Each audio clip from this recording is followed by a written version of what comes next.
തുടരുന്നു. കോഴിക്കോട് ICU പീഡനക്കേസിൽ അതിജീവിതയെ പിന്തുണച്ച നഴ്സിനെ തിരികെ ജോലിയിൽ പ്രവേശിപ്പിക്കാത്തതിൽ യൂത്ത് കോൺഗ്രസ് പ്രതിഷേധം. പ്രതിഷേധക്കാരെ പോലീസ് അറസ്റ്റ് ചെയ്ത് നീക്കുകയാണ്. ഹൈക്കോടതി ഉത്തരവുണ്ടെങ്കിലും ജോലിയിൽ തിരികെ പ്രവേശിപ്പിക്കില്ല എന്ന നിലപാടിലാണ് അധികൃതർ എന്നാണ് യൂത്ത് കോൺഗ്രസിന്റെ ആക്ഷേപം. സാനിയോ മനോമി വിശദാംശങ്ങളുമായി.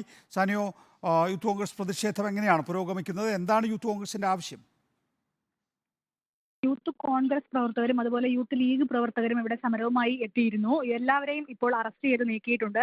ഏപ്രിൽ 1-ന് സിസ്റ്റർ അനിതയെ തിരികെ ജോലിയിൽ കോഴിക്കോട് മെഡിക്കൽ കോളേജിൽ തന്നെ പ്രവേശിപ്പിക്കണമെന്ന് ഹൈക്കോടതി ഉത്തരവുണ്ടായിരുന്നു. എന്നാൽ ഏപ്രിൽ 1-ന് തന്നെ അവർ ഉത്തരവുമായി മെഡിക്കൽ കോളേജിൽ എത്തിയെങ്കിലും പ്രവേശിപ്പിക്കാൻ ആവില്ല എന്ന അറിയിപ്പാണ് പ്രിൻസിപ്പലിന്റെയും അതുപോലെ സീനിയർ സെക്ഷൻ ഓഫീസറുടെയും ഭാഗത്തു നിന്നുണ്ടായത്. കാരണം DME ആണ് സ്ഥലം മാറ്റിക്കൊണ്ടുള്ള ഉത്തരവിട്ടത്. ആ ഉത്തരവ് മാറ്റണമെങ്കിൽ DME തന്നെ പുതിയ ഉത്തരവിടണമെന്നാണ് പ്രിൻസിപ്പലിന്റെ ഒരു വാദം ഉണ്ടായിരുന്നത്. അതുകൊണ്ട് തന്നെ DMEയുടെ ഉത്തരവുണ്ടെങ്കിൽ തങ്ങൾക്ക് നിയമിക്കാനാകുമെന്ന് പറഞ്ഞു. പിന്നീട് ഏപ്രിൽ 2-നും 3-നും 4-ാം തീയതിയായി ഇന്നേക്ക് 4-ാം ദിവസമാണ് സിസ്റ്റർ അനിത ദിവസവും രാവിലെ വരികയും ഈ സംസാരം ഉണ്ടാവുകയും ശേഷം ഉപവാസം ഇരിക്കുകയും ചെയ്യുന്ന ഒരു സാഹചര്യം ഉണ്ടാകുന്നത്.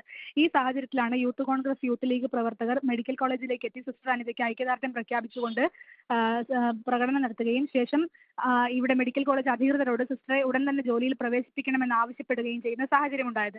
പക്ഷേ അപ്പോഴും സീനിയർ സെക്ഷൻ ഓഫീസറുടെ മറുപടി എന്ന് പറയുന്നത് DMEയുടെ ഉത്തരവുണ്ടെങ്കിലേ പ്രവേശിപ്പിക്കാനാവൂ എന്നാണ്. ശേഷം ചർച്ച അലസി പിരിഞ്ഞു.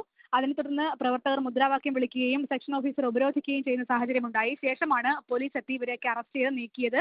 ഇപ്പോൾ പ്രവർത്തകരൊന്നും ഇവിടെയില്ല. സിസ്റ്റർ അനിത ഇപ്പോഴും ഉപവാസം തുടരുകയാണ്.